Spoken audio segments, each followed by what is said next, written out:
ഇവിടുത്തെ താമസിച്ചുള്ള ധ്യാനത്തിന് ഇവിടെ വന്നിരുന്നു. ഞാൻ ജീവിതത്തിൽ ആദ്യമായിട്ടാണ് ഒരു ധ്യാനം കൂടുന്നത്. സത്യത്തിൽ ഇവിടെ വന്നപ്പം വലിയ ഇൻട്രസ്റ്റ് ഒന്നും ഇല്ലാതെ വന്നതാ. പക്ഷെ പോയപ്പം കരഞ്ഞോണ്ടാ പോവാനായിട്ട് മനസ്സ് വരുന്നുണ്ടായില്ല.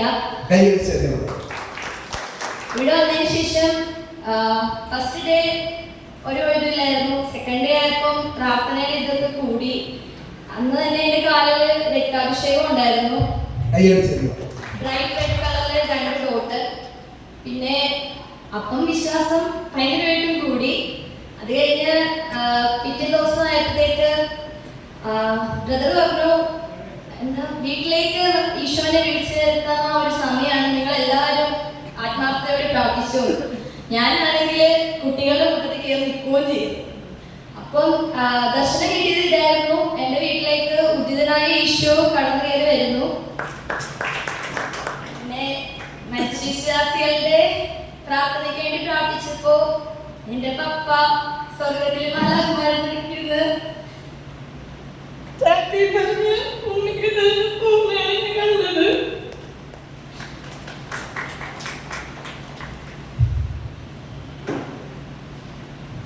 ചെറുപ്പത്തിൽ അപ്പം മരിച്ചതാണ്. എത്ര വർഷമായി മകൾ അപ്പം മരിച്ചിട്ട്? 4 വർഷമായിട്ടുള്ള 4 വർഷമായിട്ട്.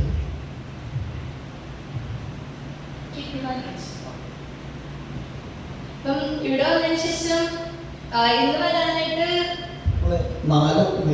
അപ്പം മരിച്ചിട്ട് 4 വർഷമായിട്ടുള്ളത്. നിനക്ക് 4 വയസ്സുള്ളൂ? ഇല്ല, എന്റെ പപ്പയുടെ കിഡ്നി മാറ്റി വെച്ചതാണ്. പപ്പയ്ക്ക് 4 സഹോദരങ്ങളുണ്ട്, ആരും കൊടുത്തില്ല.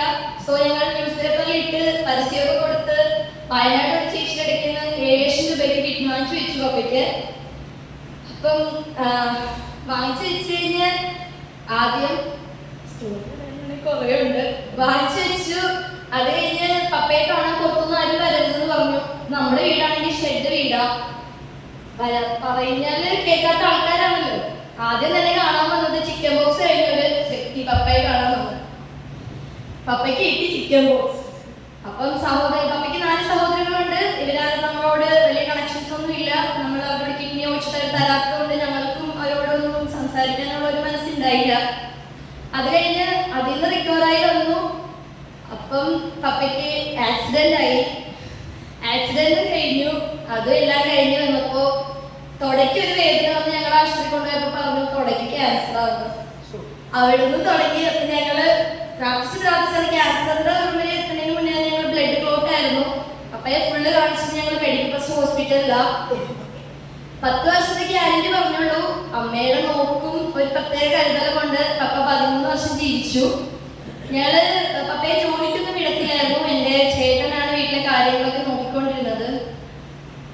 പിന്നെ സത്യത്തിൽ ഞാൻ ഡോക്ടർ ആവാൻ ആഗ്രഹിച്ചു പോയ കുട്ടിയൊന്നുമല്ല. എനിക്ക് ടീച്ചർ ആവണമെന്നായിരുന്നു ആഗ്രഹം.